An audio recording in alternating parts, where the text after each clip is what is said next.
नमस्कार शेतकरी मित्रांनो, तुमच्या सर्वांचं आपल्या माझी माहिती या यूट्यूब चॅनलवर स्वागत करतो। मित्रांनो, अवकाळीग्रस्त 9 जिल्ह्यांतील 66,000 शेतकऱ्यांना मोठा दिलासा मिळणार आहे। कारण 53,73,00,000 रुपये आता मदत मंजूर करण्यात आली आहे।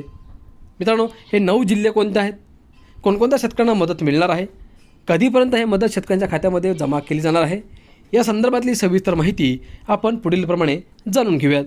त्यामुळे मित्रांनो, तुम्ही हा व्हिडिओ शेवटपर्यंत नक्की बघा आणि आपल्या माझी माहिती या यूट्यूब चॅनलला सबस्क्राईब नक्की करा।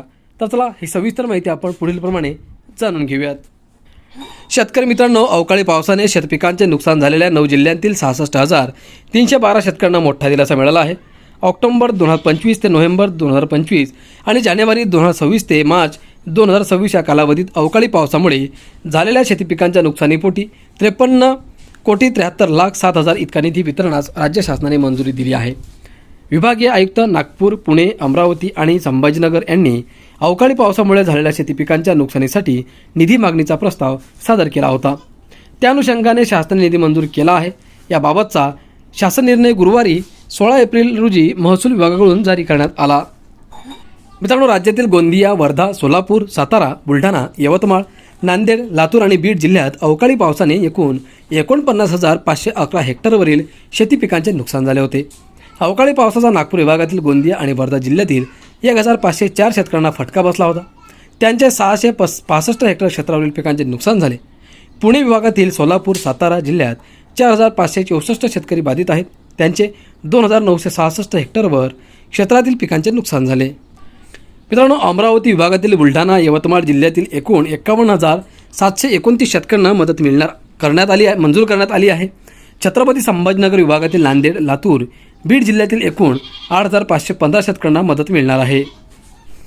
अतिवृष्टी, पूर्व चक्रीवादळ यासारख्या नैसर्गिक आपत्तीमुळे शेतीपिकांचे नुकसान झाल्यास पुढील हंगामामध्ये उपयोगी पडावे यासाठी शेतकऱ्यांना निविष्ठा अनुदान स्वरूपात राज्य आपत्ती प्रतिसाद निधीमधून विहित दराने मदत दिली जाते। केंद्र सरकारने विहित केलेल्या 12 नैसर्गिक आपत्तींव्यतिरिक्त राज्य शासनाने 30 जानेवारी 2014 अन्वये अवेळी पाऊस, अतिवृष्टी, वीज कोसळणे, समुद्राचे उधाण आणि आकस्मिक आग आदी स्थानिक आपत्तींमध्ये बाधितांना मदत देण्याचे धोरण निश्चित केले आहे। त्यानुसार मदत निधी मंजूर करण्यात आला आहे। ही मदत थेट लाभ हस्तांतरण पोर्टलच्या माध्यमातून लाभार्थ्यांच्या थेट बँक खात्यात निधी वितरित करावी। चालू हंगामामध्ये यापूर्वी शेतीपिकांच्या नुकसानीसाठी वितरित केलेल्या मदतीच्या निधीमध्ये या प्रस्तावांतर्गत मागणी करण्यात आलेल्या निधीचा समावेश नाही असे स्पष्ट करण्यात आले आहे।